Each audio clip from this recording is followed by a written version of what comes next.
You ready, Freddie? Yeah, I'm ready. All right, here we go. I've had 2 near-death experiences in December, 24 hours apart. Go figure, two different illnesses. But I lived again. And, you know, I walked out of the one and I thought, Jesus Christ, I lived. And then I get a phone call from another doctor who says, go to the emergency room. You are about to die. Fuck.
If someone would have warned me,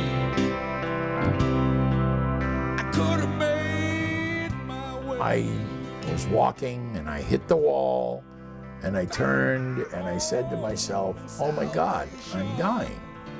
And I began to slide down the wall and the only thought I had was, the struggle is over at last. As it's done, they shut down the eagle. Yeah, just say you saw a picture of him on the internet. He'll get right back to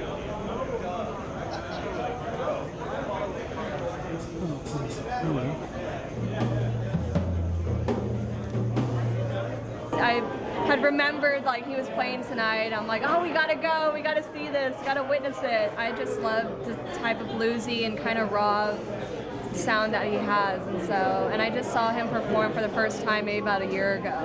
Rose here and I go back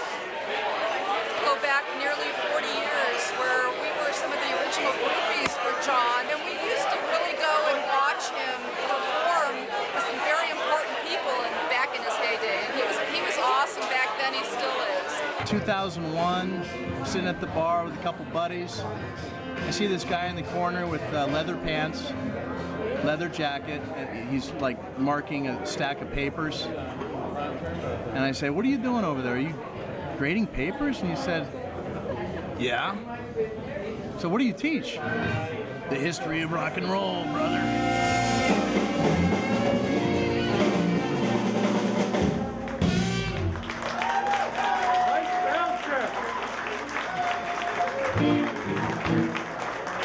Here's what I know about John Harrelson. John is a guitar stylist that can be recognized as a major contributor to the guitar tradition. John is one of the best songwriters this country has ever produced. And John can communicate a song in the tradition of Ray Charles or Howlin' Wolf. It's my pleasure to introduce my good friend, the original Hard Luck Boy, the Dead Man Rockin'. Put your hands together for John Harrelson and the Revelators.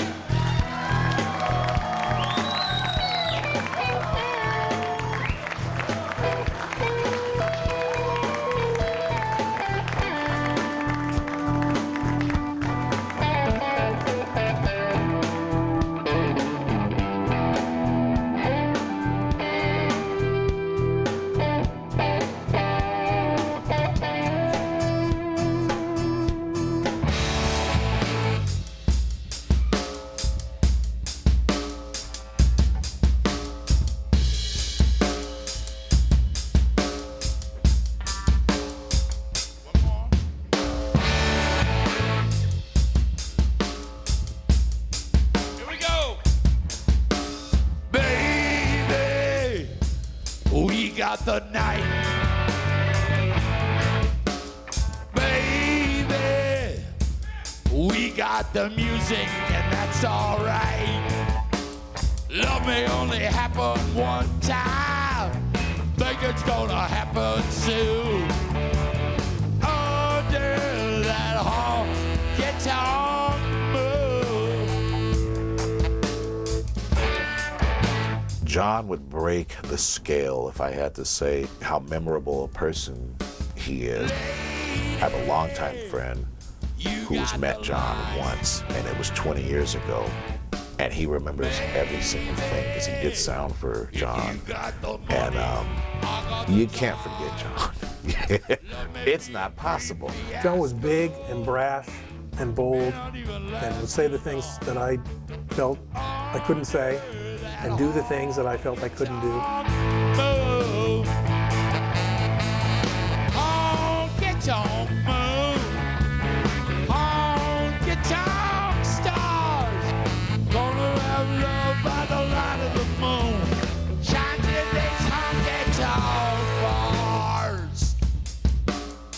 It's a soulfulness. It's a depth. You know, I mean, John is a true bluesman at heart. He also has absolute command of folk, bluegrass, soul, rock.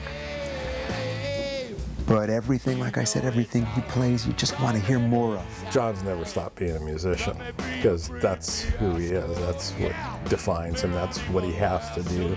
You know, it's like he has no choice over it. His language of choice is music, and he got very good at it. But I honestly think if you even listen to him talk for 10 minutes, he enjoys language like nobody else. Stars, gonna find love by the light of the moon.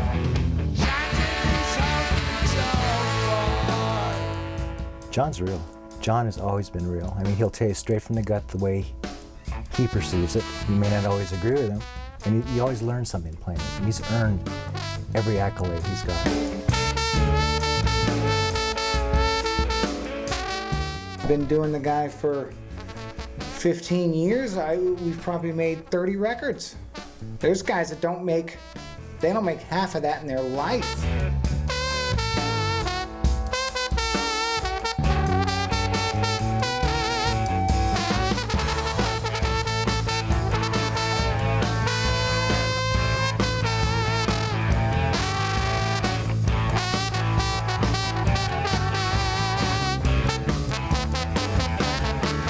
You know, John Harrelson cut his own path. I mean, that guy really whittled himself into a shape. In a very real sense, I think he created himself. And you know, maybe he's the best song he ever wrote. Honky-tonk moon, honky-tonk stars, gonna have love by the light of the moon, shines in these honky-tonk bars.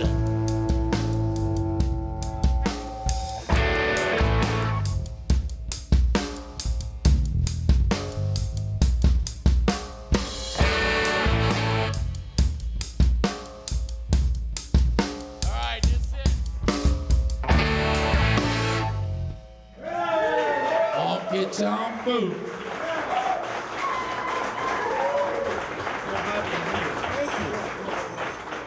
My name is John Harrelson, and I was born in Gadsden, Alabama, a long time ago.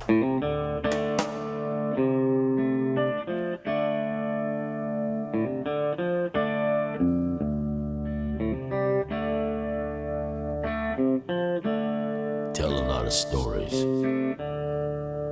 Some are true. I have a lot of memories of Alabama. The L&N Railroad line ran across from the property we lived in. Very often I would run up to the picture window and watch the L&N train afternoon run. I distinctly remember it was a big old 8-wheeled hard driver old-fashioned locomotive, and I remember the day that it was a diesel locomotive. How old was I? 3? But I distinctly remember thinking, oh my God, change. My dad, though he worked at the steel plant in town, He had pecan orchards. And I remember run-ins with snakes. Where I lived, there were really no white kids. So all the kids I played with were black kids. And, you know, it was totally normal. And I remember there was one older kid that came by once in a while and asked me if I wanted to go fishing, which, you know, is ludicrous for like a 3-year-old or 4-year-old to go to these little creeks. But that's all there was. And it's still, I visited there a few years ago, it's still out in the country, way off the highway, and not a lot of people at all. When I was just a young man, I saw my first freight train. Wondered where it went to, would it pass this way again? I told my ma I'd be riding out on the next one that came in. She said, your daddy spoke them very words, so I'll tell you what I told him. If you're gonna run, run slow, but if you're gonna walk, then baby don't go. Stay here with the eyes that see and know you. If you're gonna run, light out. Don't give me any reason to doubt that I would never see your face again. That I would never see your face again.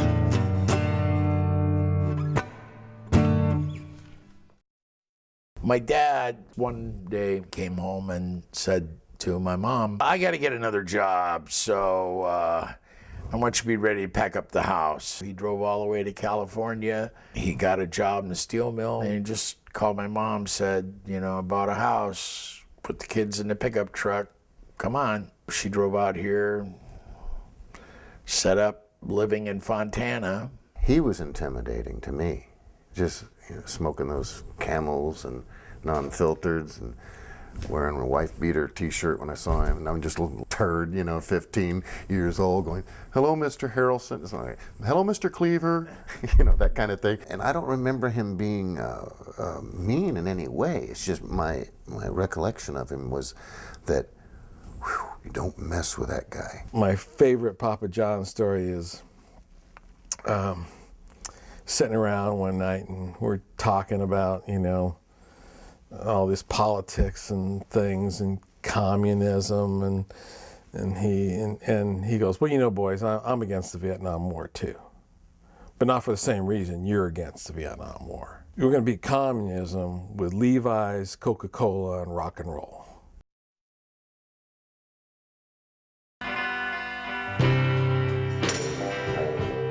I was in the backyard of a friend's house. They had a radio in the backyard, and I heard this, what turned out to be a G7 to C chord, 12/8 time, Heart of Stone by the Rolling Stones. And I went over to the radio and I listened, and there have been so many girls that I've known, I've made so many cry. And still I wonder what's different about her. I don't really know. He's writing in his diary. This is not, why must I be a teenager in love? But then I heard Sonny Boy Williamson do Don't Start Me to Talking. Going down to Rose's, stop at Fannie Mae's.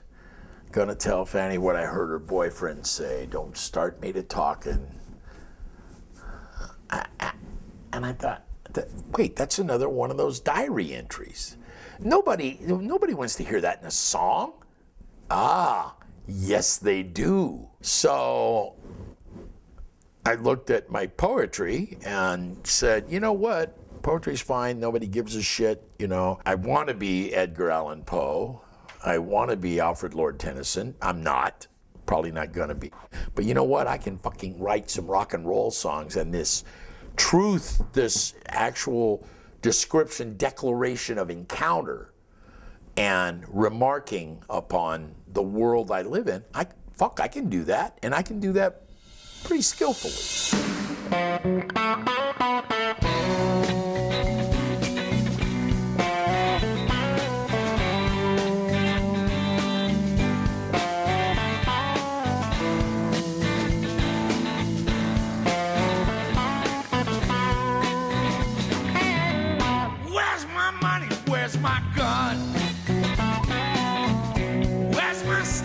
pocketing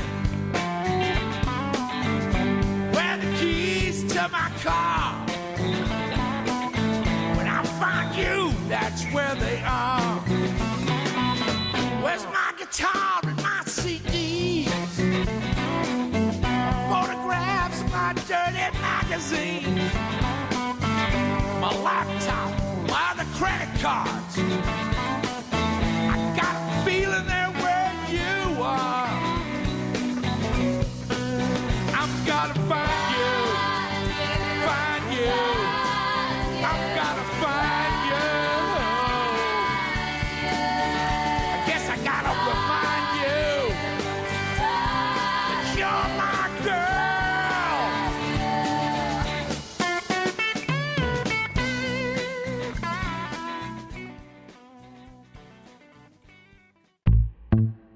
He played trumpet in the band in grammar school. And I don't know how many years, but at least for a couple of years.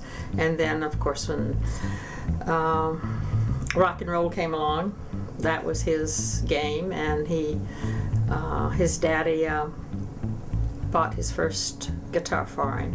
I seem to recall him sitting down with me and, you know, playing a few chords, and him sort of getting excited about it. You know, that's how it does occur. You know, people sit down, they get excited. So what happened to me, and boom, you just run with it. I made a pretty grand commitment to learning to play the bass and play music. So your next door neighbor said, I'll teach you what I know as soon as you learn all the notes on the neck of your bass. That took me less than a week, which irritated the hell out of him.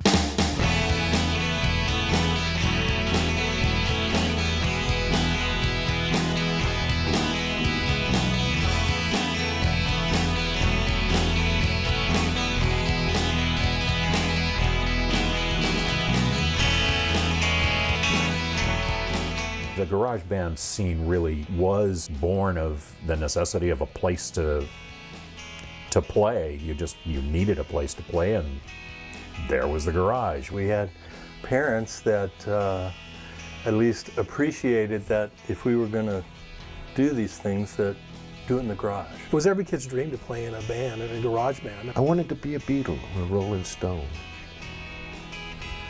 And I thought you just get a guitar and you get in a band. And for years, I think I was really naive like that. I think the two most important bands in John's early life were the South, the band that's featured in the film Going Into the Studio, and Hard Luck Boy, which is the band that got us to the edge of the Rice Bowl, you know? I mean, we were just on the edge of things. It helped form who I am. I mean, you know, I had absolutely no fucking use for the social component of high school. Being in a garage band at that point in history and making a commitment to music and doing gigs, it was a big deal. I was playing with my group, the Intruders. We were doing a Battle of the Bands at the Whitefront store in Ontario. And I remember they had this British kid up there doing the announcing. And it was like, hello everybody, you're gonna love this next band. They're fantastic, they're from Liverpool. And I was into all things British invasion, and I really took a liking and wanted to meet him, so I introduced myself, and it turned out it was John Harrelson. I emceed a couple of shows. I posed as an English guy, even though anybody that in the audience would know I went to school with him and I wasn't English, but that was a whole other thing.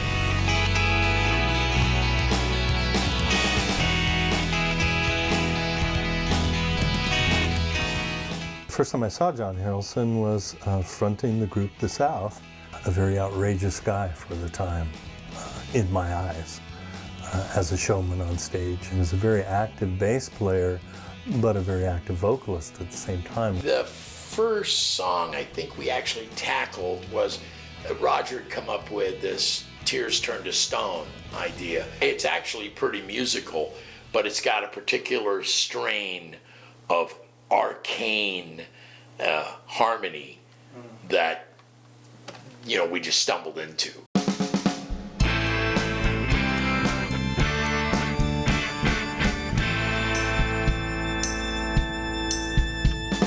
Here I sit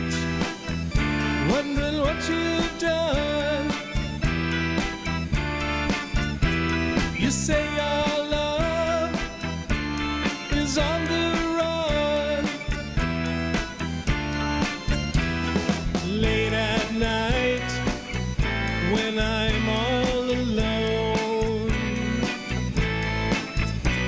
My tears all turn to stone. John and I were both writing original songs. Yeah. John and I were going to be the next Lennon McCartney, you know, Harrelson to Sear. Alone I sit, and alone I cry. The first finished, complete song that I wrote, you know, 1215. Well,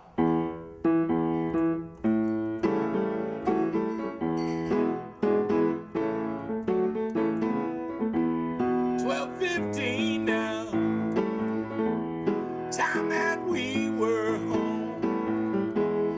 12:15 now. A little girl, you know you better go. Come on, child, stay a little bit longer, longer. Don't you know now, we couldn't get any wronger, or wronger, or wronger. So hey, hey. Dude, I'm with Robin Jones. We're at the movies. Fucking late. Supposed to get her home.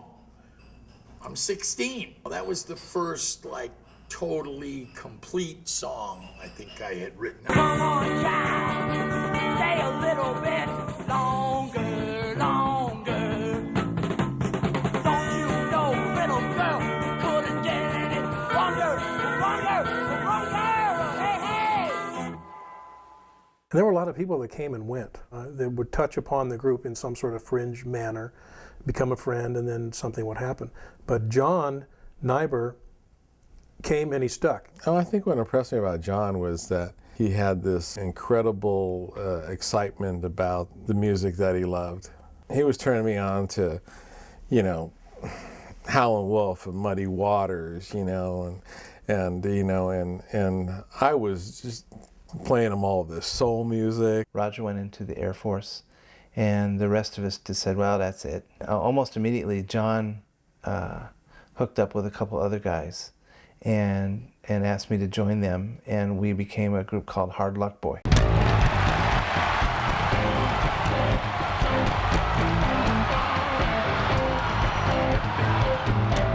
I think we fancied ourselves a super group, you know, 4 pretty strong players coming together.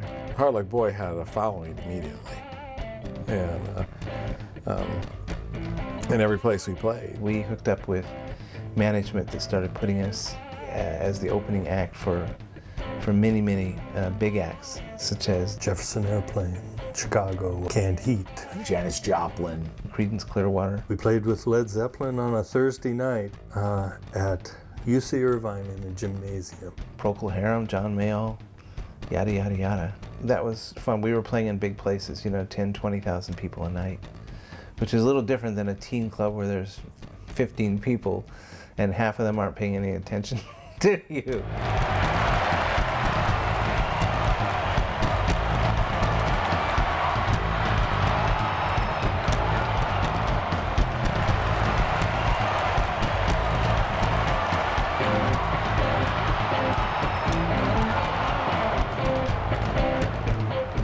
John was the charismatic and musical leader of the group, and by then we were doing several of John's songs. I have this image of John playing harmonica on stage at the Swing Auditorium in San Bernardino, and he's got himself kind of draped over the mic stand. He's singing like this, you know, and the harmonica in one hand. I remember that John was very intense.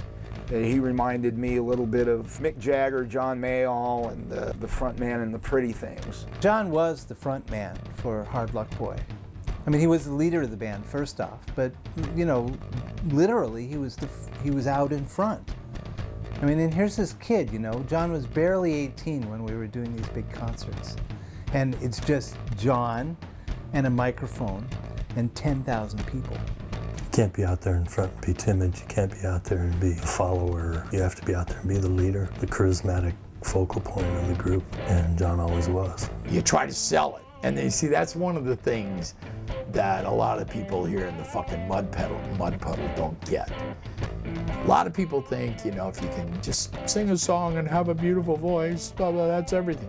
No, the real thing, the most important thing is, can you sell it? Can you make people believe it?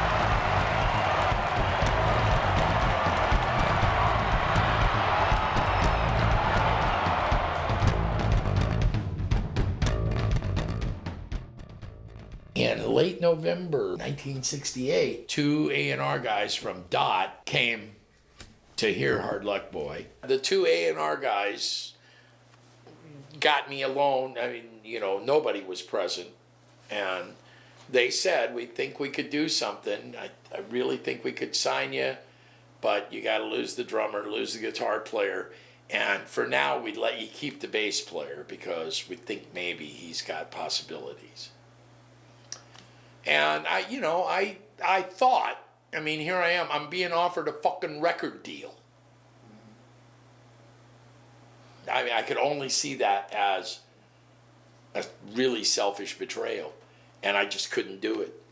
And, you know, of course, there were things within me saying, you idiot, go for it, this is your chance, you know. But you see, I had this confidence that, no, this is not my only chance.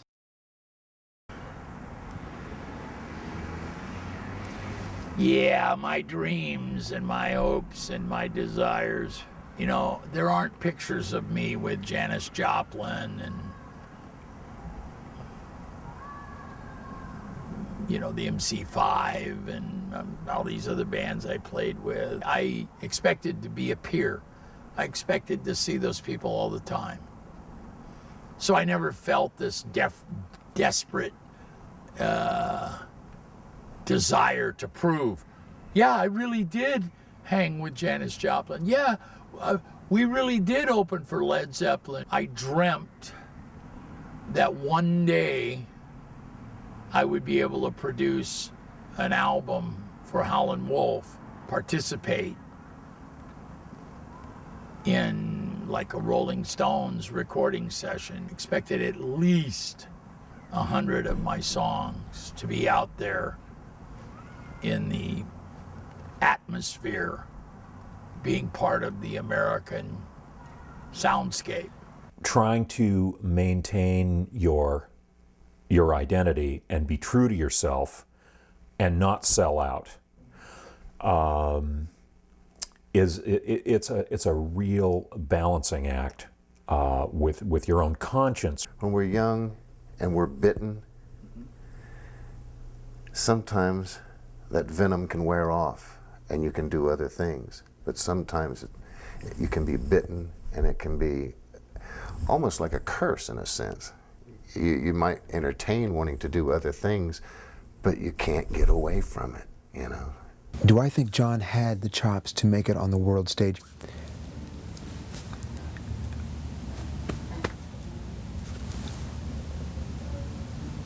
There's no sense in ducking that question.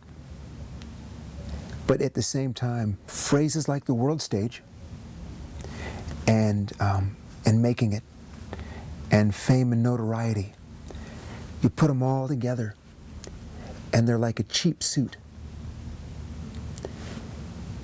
It's better to have a cheap suit than no suit, but at the end of the day, it's still just a cheap suit. For John, it was a two-edged sword, because I think he thought, okay, this is where I want to be, you know. But just like Tantalus, the water comes right up to your chin, and you can't quite get a drink, and then it goes down again.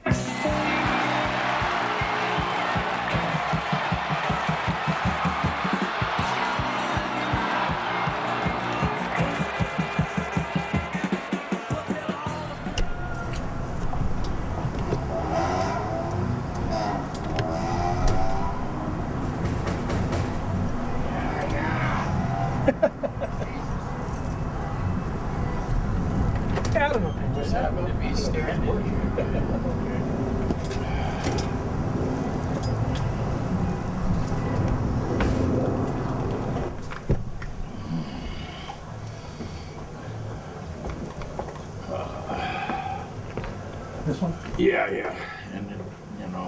Unfortunately, I don't have a case for it, so. So through that other side. No, come back because that last two will be good to go. Yeah, yeah. Just put that in the, yeah, the couch at the end of the. There he is. Let's shake him, boss. Good.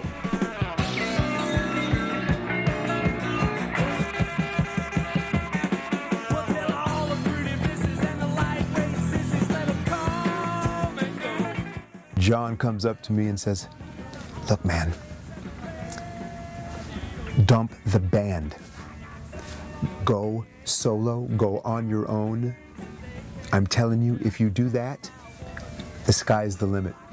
I got so mad and angry because you just finished the gig, and that's not really what you want to hear right after a gig. I now see it as him going outside of his comfort level to influence me in a positive way.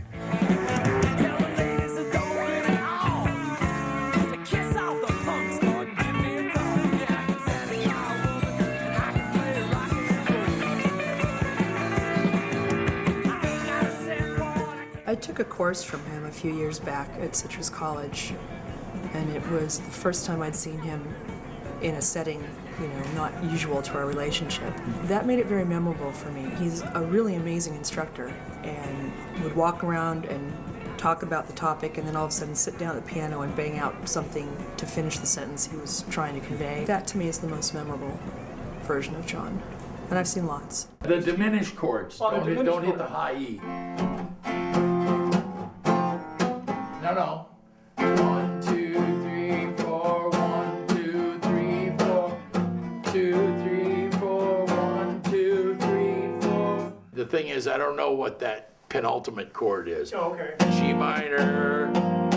If we want to make it 1964, it'd be B flat minor 6. Minor. Okay, but to make it 1966,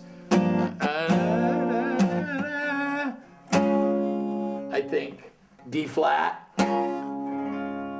C, and then F. But I left that open because that's, what year you want to do. 64, 65, 66. I gotta see what you're doing here. So that. Okay. That looks like Mike's guitar case. It is indeed. Okay. Is it Mike? How's it going? Mike? My earliest recollection of John is me being a young kid here in the music store and seeing him walk in and just come in and sit down, and you'd never know what he was going to pick up. Could be a banjo, could be a bass, could be a lap steel, could be a bottleneck slide guitar, regular guitar. You just never know, but you knew that you wanted to hear what was going to come out of it. He taught himself to play any instrument that he wanted to play. I used to tell him he could not practice the violin when I was home. So he used to practice that when I was at work. So. Somebody would call me and say, well, I'd like you to play guitar with my band, or I'd like you to play piano with my band, or pedal steel, whatever. I had a young adult dream of being able to buy my mom a house and take care of her all she wanted. That was a dream that I held till I was about 26, when I realized, dude, you just better figure out how you can fucking survive.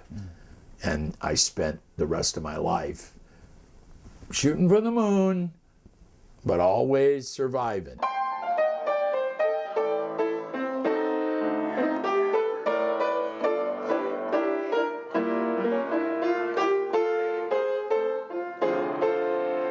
Every time I get depressed, rather than mope or sit around and zero out on drugs and alcohol and stuff, buy a new instrument, learn it. And I would focus my depression and anger on that. So figuring that at the height of my skill in the 90s, I played 20 instruments. You can see that I had quite a few depressions.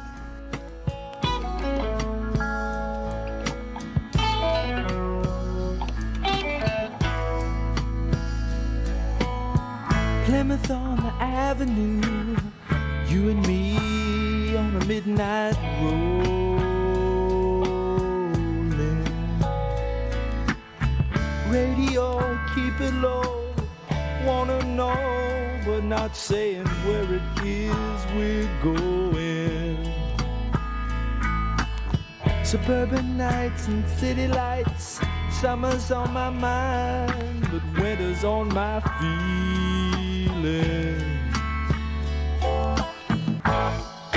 You got the feeling, yeah,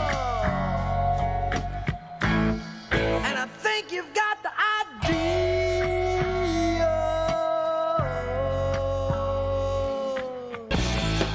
I saw you talking to my good friend, I watched you both slip away. I left the party at midnight, but you didn't leave till the very next day. Alright, get around who you want to, but don't you get caught. And it's alright to cheat and lie. Well, Charlotte got up Sunday and put on her brand new shoes. Went on down to the Baptist church and found herself a pew. Well, everyone was buzzing, Lord, this sinner here was bold. Or was she just a lost lamb come back into the fold? Well, the preacher gave a sly smile and slowly spun his tale to hell and back to heaven and then back again to hell. Well, the preacher went to raving and summed up his favorite line: do unto them as they do to you, make haste and waste no time. The devil's dues get paid, and the truth comes out eventually, if only from the lips of some sinner's 38.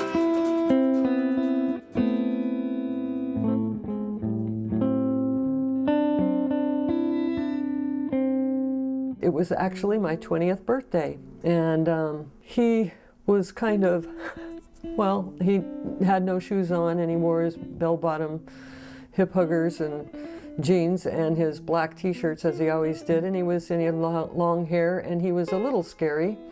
But he came up to me after the audition in the lobby and said, my name is John Harrelson, I'm a musician. And I said, well, I'm nice to meet you. And he said, I believe my guitar is in love with your voice. Perhaps we should get them together. And I said, excuse me, and walked away. A lot of my musical values, I think, came from him. I think he was still building values too. Actually, I think he still is building values, artistic values and musical values, because that's one of the important things to always keep in mind about John, is he's never done. Did you ever write a song about C? Oh yeah, several. In what key? One of them's in C.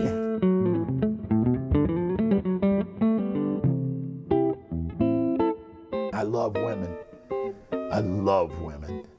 I have been very fortunate to have been loved by some of the greatest fucking women on this earth. Now, they all left me. And they all left me pretty much under the same circumstances, or, they all reacted the same, or I don't know. I like the company of women. I really like smart women, especially like to make women happy. When I'm performing, that's what I think is really me. Well, I have these songs while I'm singing them. I'm not thinking about the music. I'm not thinking about the band. I'm thinking about the women. I don't know if I have it really right or really wrong, but I just don't fall out of love. C said to me quite flatly and openly Oh, John, you just love to fall in love. John and I parted because it was actually time to. And one of us had to recognize that. I think we both did. Maybe I'm just telling myself that because it makes it more palatable to be me. But it was time.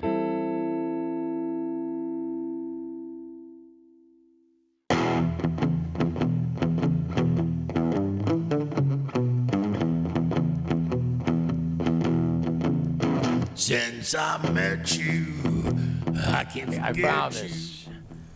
One girl was really fascinating to me. She had one of those attributes that I have a tendency to fall for, which was ass-length blonde hair. She was buxom. I brought her home and cooked dinner for her. Before dinner was ready, I went in and stood next to her, essentially just looking at her, not appraising her like me, but appreciating her. And she turned around and looked up at me and said, "You like what you see, don't you?" And I said, "No doubt about that." And she reached her hand back and said, "You want this ass, don't you?" You know,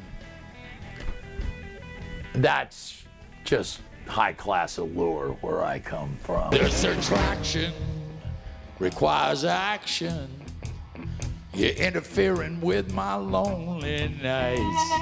When I'm dreaming, it would seem you circle around my head, an angel in flight. Well, if we got a future, babe, don't let another minute pass. Girl, I want your ass, I do.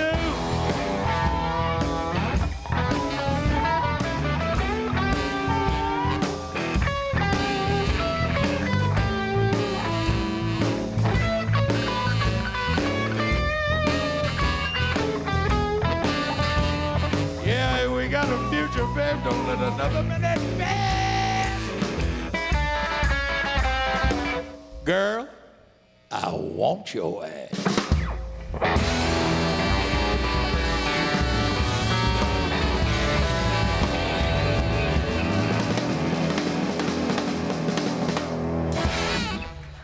All right. Hell. Daryl's never seen me like that. I've never yelled at him. But I'm fucked up. So. All right, wait. Stop. Sorry. Oh. Okay. Yeah. I wasn't with your kick drum. That's what's making this work nicely, so. Okay.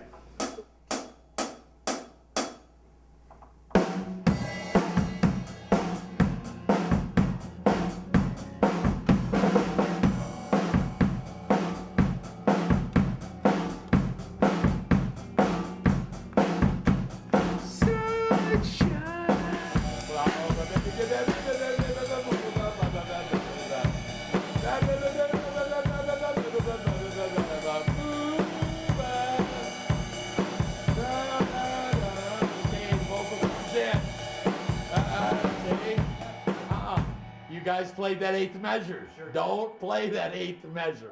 I absolutely, without a doubt, believe that John Harrelson could have and possibly should have been one of the big artists of the day. You know, as far as contemporaries go, I compare him to George Thorogood, who John hates. You know, John even goes as far as to say that there isn't a dime that George Thorogood has earned that doesn't belong to John. I think he's disgusting, fake, weak. But when you take that style and its commercial appeal, that's exactly what John was doing. And you listen to a song like Independent Woman, that should have been a hit. I mean, it's got a great groove, great production. It was one of those songs that could have topped the charts easily. With our own ideas. I like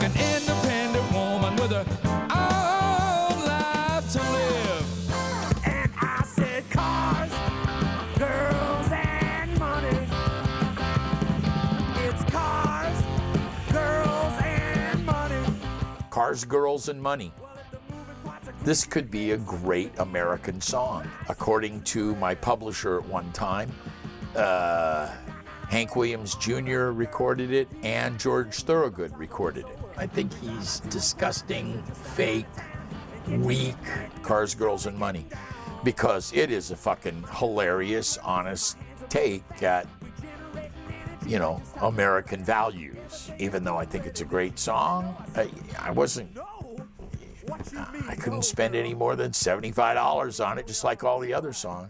But, you know, I think, wow, somebody should record that fucking song and, you know, let's make it a hit. And I said cars, girls, and money. It's cars, girls, and money. Well, if the moving parts are crazy, it makes the moving easy. Rides, chicks, and bread. I took combinations of drugs and alcohol. I wanted to be null and void. I don't know anything, and I don't care about anything. I would think nothing of taking a bunch of speed, meth, whatever uppers, and staying up for 3 days and writing and doing crazy things and drinking a cup of coffee after cup of coffee.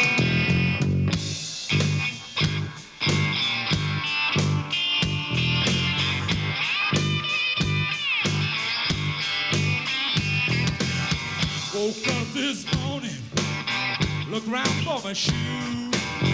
You know I had them mean old walking blues. Woke up this morning, look around for my low-down shoes. And walking on mine.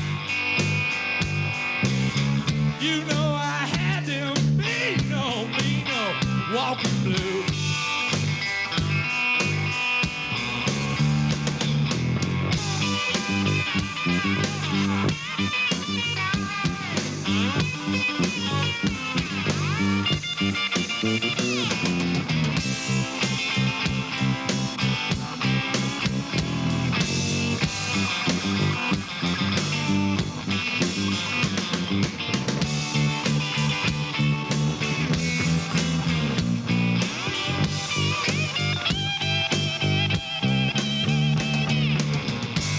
People tell me worrying blues ain't bad, but it's about the worst old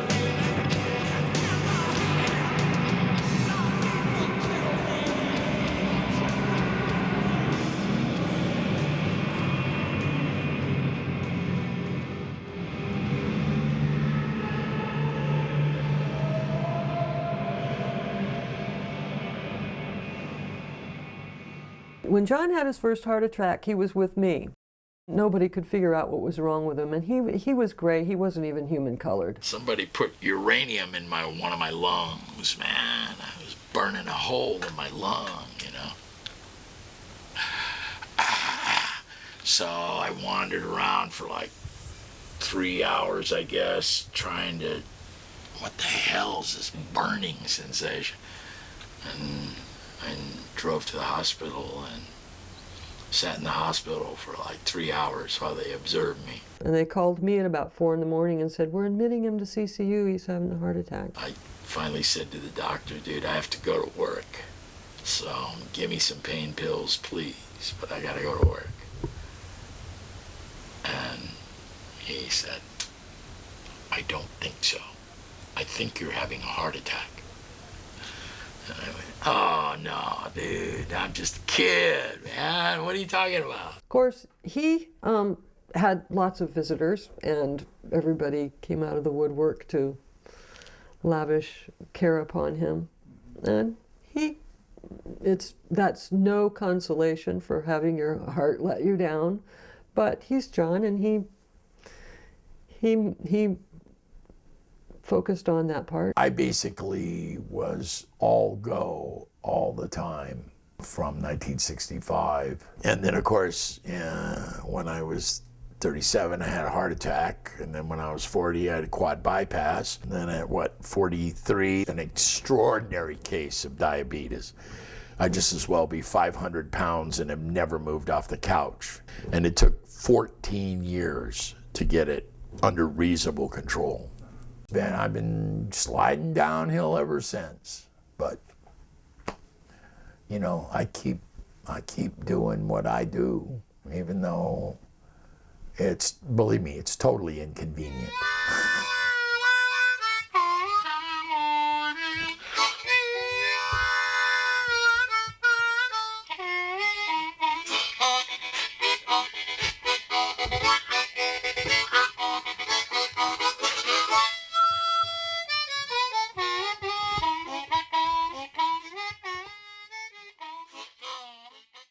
When I was recovering from my heart attack, you know, my doctor said, "You are so fucked up, I don't want you to leave the house. I don't even want you to walk out to the mailbox." Well, okay, that was fine.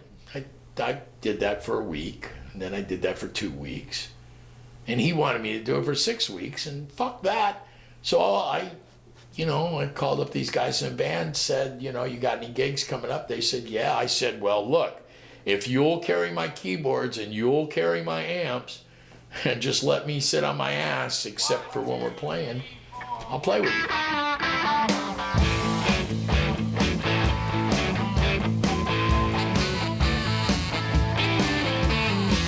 Help me guitar to get the song across. I had a love, but love can get lost. She's out there somewhere, listen to a radio.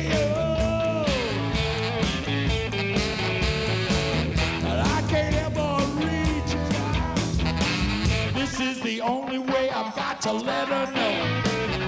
Fell into each other's heart, and somehow we fell apart. I understand that the ways of the world can be wicked and sometimes wrong, but I can't help but reaching out. I've got to touch her with a song. Every guitar in the song across. Love can get lost. She's out there somewhere. Just a toe. I have a pharmacy of my own. I have everything that you could possibly want. Storing it up in the hopes of having fun, in the thought that I might get an opportunity to just take it all. And unfortunately, feeling so shitty all the time. You know, I can't get fucked up anymore in any way, because I'm already fucked up, and all that happens when I take whatever narcotic I take, I pass out. I basically have life like 6 hours out of the day.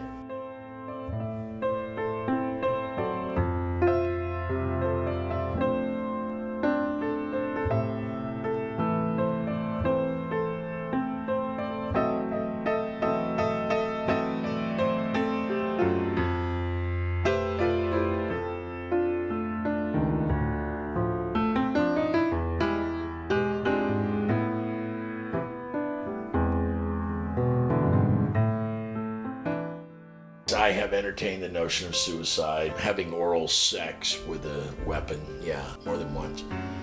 I want to go all the way. I want to make sure I go all the way. And I can't do it while my mom's around, because she's got too much invested in me. One of my finest compositions, in fact, from 1995, was a song called Suicide that I think someday somebody might figure out. Boy, this is a great song. I can't do it in public. I can't perform it because it's so fucking gut-wrenching. People listen to it and go, God, what a great song. But you know, total buzzkill. That's it. The drapes are still unopened. The dishes still are unwashed. The curtains have been drawn since the day that she walked off. It's a good night to consider why some live and some die.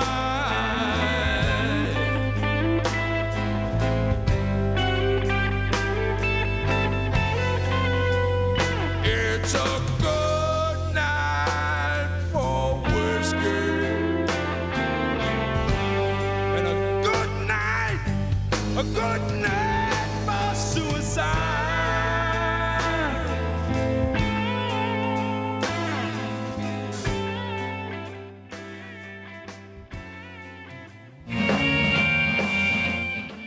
I played accordion on about 45 minutes of the material, and played guitar on 45 minutes of the material, and I sang in French. Some of the songs are just in French, and my French, despite living in Belgium, my French is no good, but I did an amusingly credible job.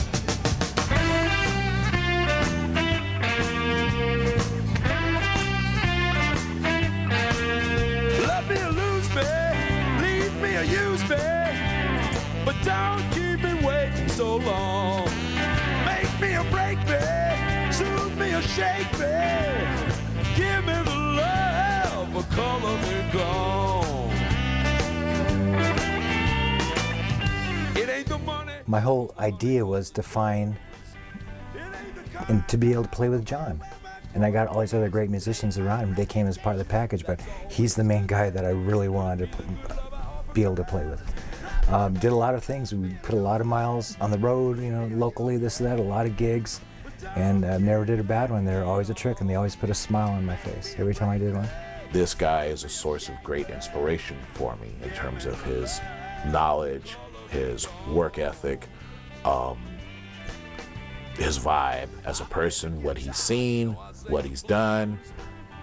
I said pretty much everybody needs someone like this guy in their life. Let me or lose me, leave me or use me, but don't keep leading me on. The end was when his health problems took over, and it was heartbreaking. Just seeing in his eyes, he just push, and you didn't know when he was going to make it through the night. So it was kind of heartbreaking for all of us.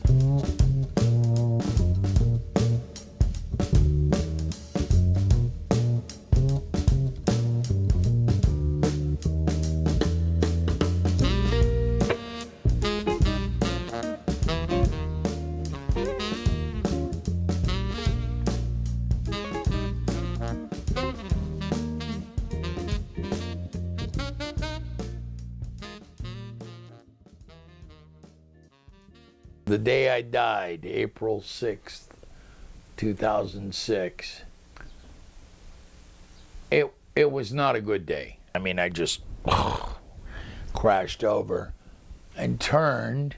I slid down the wall, and as I was sliding, the only thought I had was, thank God it's over. The struggle, the misery, the disappointment, it's over. You know, his father was 49, you know, when he passed away. You know, John inherited all those things that his father had, you know, diabetes, the circulation problems, the heart problems. The paramedics showed up, you know, straddling my chest, slapping my face. Who's the president? What year is this? What, you know, what's your middle name? It was in the emergency room in the hospital.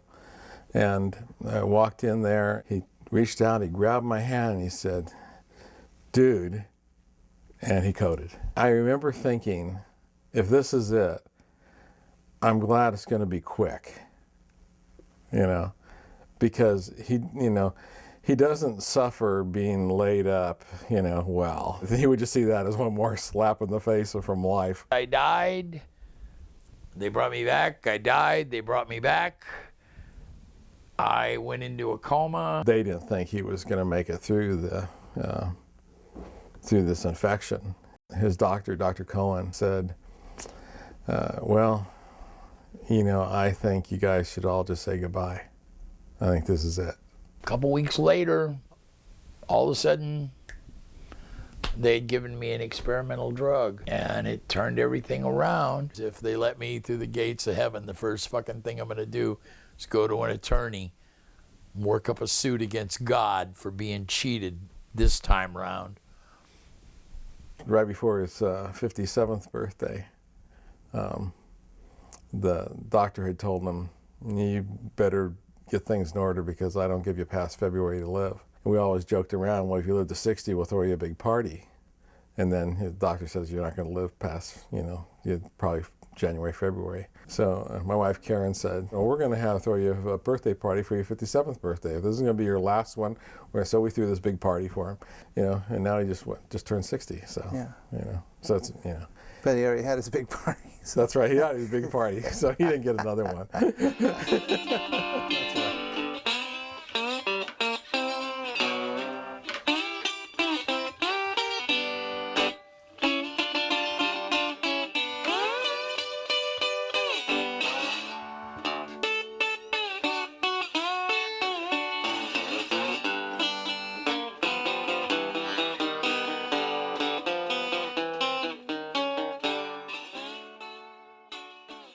I'm not capable of doing anything. The band sets up and I walk up and I prop myself up behind the microphone and as much of me as I can comes out.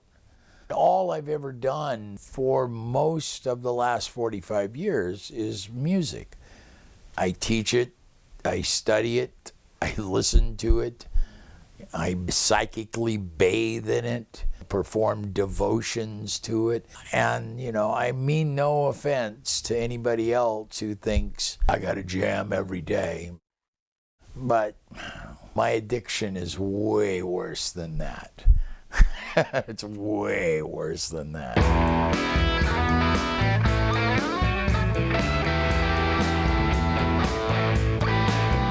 You gotta smile, that smile. Laugh that innocent laugh with them china blue eyes. Hold that cigarette, girl, even though that's the first one you've ever had.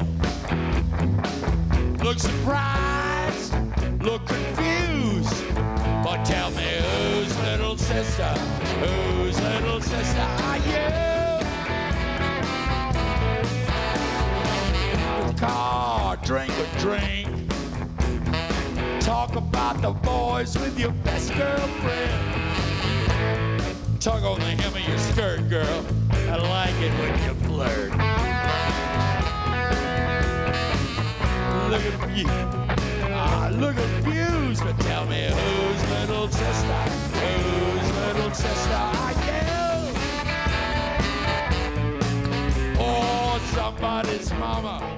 Somebody's daddy ought to be nervous tonight. Somebody's little sister gonna be up to something.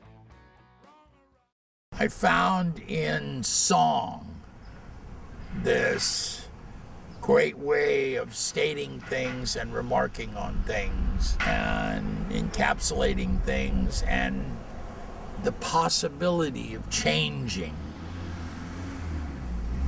minds and people and behaviors.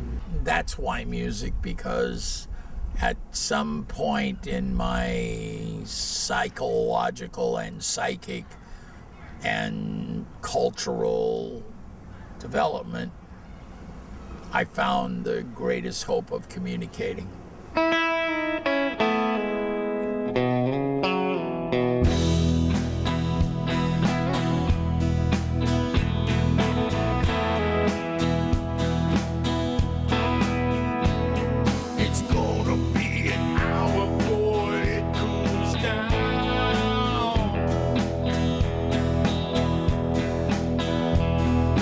Trouble with living in a desert town.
I look at John's life and oh man, to even the mastery of that many instruments alone, you have fulfilled lifetimes of accomplishment. There would be a big hole where John Harrelson used to be.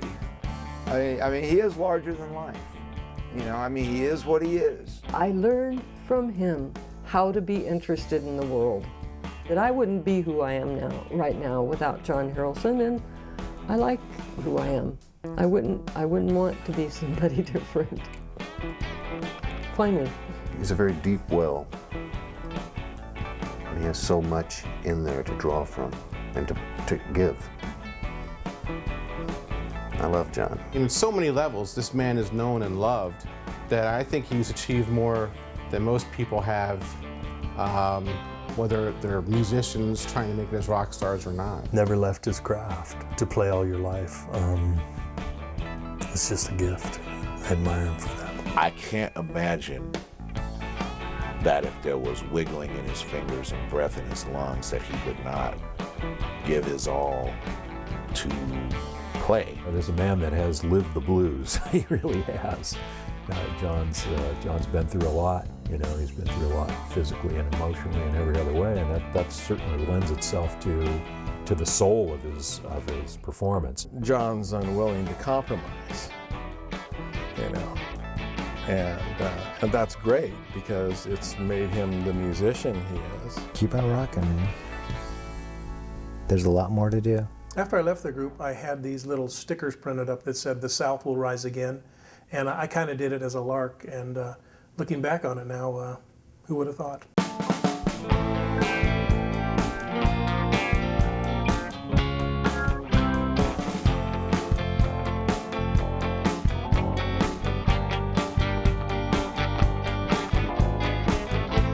Yeah, we did the recording session at Daryl's studio. It was a trip. I didn't know it was going to last. The way that it started off was pretty shaky. This ought to be interesting as hell, Mike. I feel like shit. So. Fucked up! No, you're fucked up! Fine, you look Fuck good. you! You look Don't! I'm fucked up! Alright. I woke up in a fucking nearly coma this morning, so don't fuck with me. I'm not kidding you. I'm trying to be cool. Alright. All good. Let me grab this thing. Jesus. I spend all my fucking life hurting. And so when I hurt a little extra, it's hard to be polite. I didn't think I was going to make it to that session. But I'm really glad I just focused in on and did it for John and for the love of his music, and especially what he came up with. This something totally out of character. Given John's rock and roll, blues, I woke up this morning and couldn't find my, stew, sort of, thing that he does so well. This completely blew me away in a flower power sort of way, I guess. It gave me a sense of camaraderie, all for one and one for all. Playing in a band, especially when you're a teenager, there's like an indelible mark that bonds you and the other people. I think it's kind of akin to when people talk about having army buddies. And that was really in evidence when we were into the recording studio 45 years later, to see these guys that you had played with and how much you still felt connected to them. It was very beautiful.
You know, nostalgia is an opiate, dude. It's nice that there's completeness to see you and Roger and Jesse again and, you know, have some useful context. I like to think that everybody with whom I've shared love, I continue to share love. And as you move into the future, to see the past connect with it, for me, is a very satisfying thing. And listen to me sounding like an old fucking man. Some guy that's been with the baboons in Malaysia or some shit.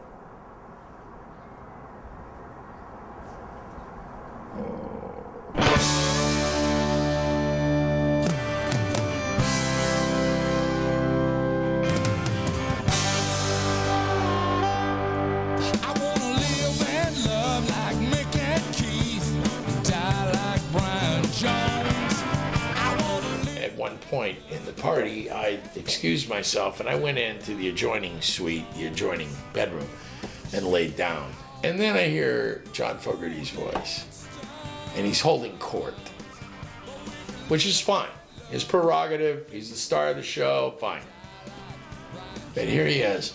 When Howlin' Wolf dies and Muddy Waters dies, there will be no more blues players in the United States. The tradition will die. Well, I'm drunk on my ass, but I'm not putting up with that shit. And I get up and I go in there. I listened to him for a minute, and then I said, that's not true. I was standing there wavering. And, you know, he looked at me. And I said, motherfucker, it's not frozen. And it's not frozen for your fucking convenience. Just because John Fogerty has this vision of Muddy Waters in 1968 and thinks when Muddy dies that the tradition dies, fuck him. Because somebody could have said that about Robert Johnson. Or somebody could have said that about DeFord Bailey, totally obscure. Fuck that frozen, you know, I know what is the... So anyway, calling John Fogerty out like that, it was probably not a really wise thing.